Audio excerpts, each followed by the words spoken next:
Ciao a tutti! E benvenuti in questa nuova lezione. Avete mai sentito espressioni come anche se, sebbene, nonostante? Malgrado, pur. Scommetto che vi siete chiesti: ma cosa significano? Come si usano? Non preoccupatevi, oggi lo andremo a scoprire insieme.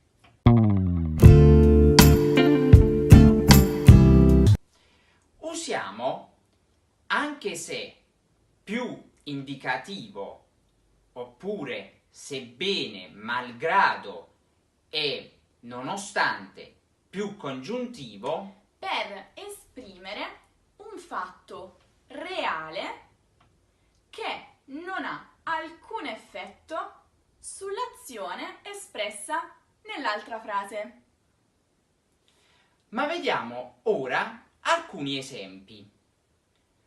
Anche se avevo la febbre, sono andato a lavorare.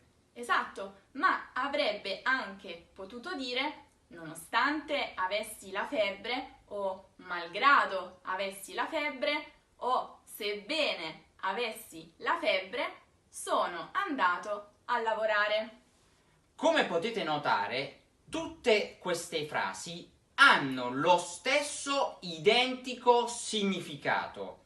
Vale a dire che io davvero avevo la febbre, però sono andato comunque a lavorare. Come vedete, la febbre non ha avuto nessun effetto sul fatto che lui sia andato a lavorare.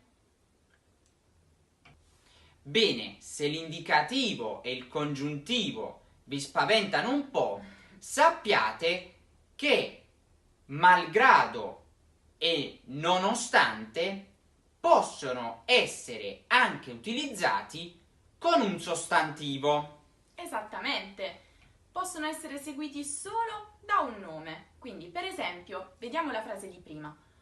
Nonostante la febbre o malgrado la febbre, sono andato a lavorare. Stesso identico significato. Esatto. Inoltre, potreste anche utilizzare pur seguito da gerundio. Esattamente. Come diventerebbe la frase? Pur avendo la febbre, sono andato a lavorare. Attenzione però, perché anche se può essere seguito anche dal congiuntivo. Già, ma cambiando completamente il significato. Se infatti, anche se è seguito da congiuntivo, indica un fatto presentato come possibile, dunque non più reale, ma un fatto che può essere vero o falso, che può accadere, ma può anche non accadere.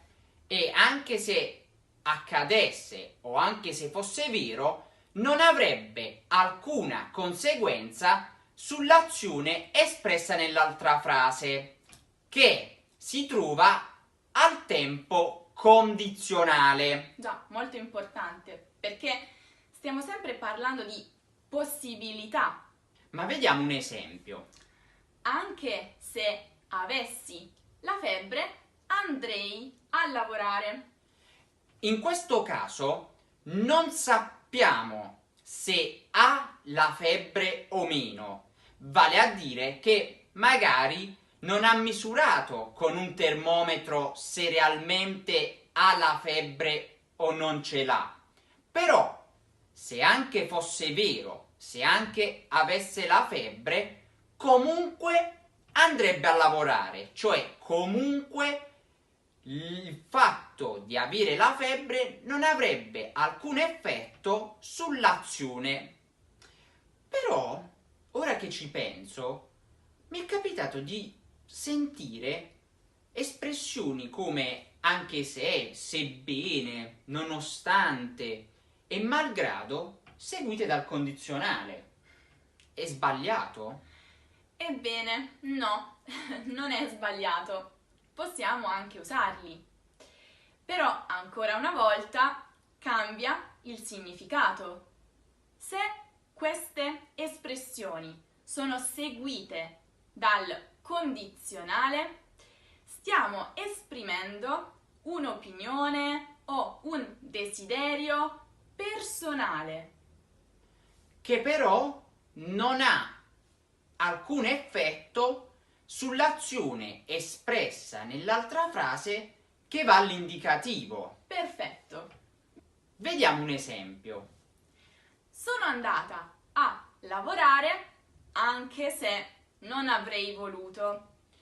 In questo caso sta esprimendo un desiderio che però non ha effetti sull'altra frase, cioè lei non vorrebbe andare a lavorare, voglio dire, chi vorrebbe, però il suo desiderio non ha alcuna conseguenza, non ha alcun effetto sull'altra frase.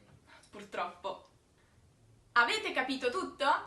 Se avete ancora dei dubbi, commentate o andate sul nostro sito dove troverete la spiegazione scritta e tanti esercizi. E se il video vi è piaciuto, condividetelo con i vostri amici, lasciateci un mi piace e non dimenticatevi di iscrivervi al nostro canale per poter ricevere una notifica ogni volta che pubblicheremo nuovi video. Per oggi è tutto. Alla prossima! Ciao!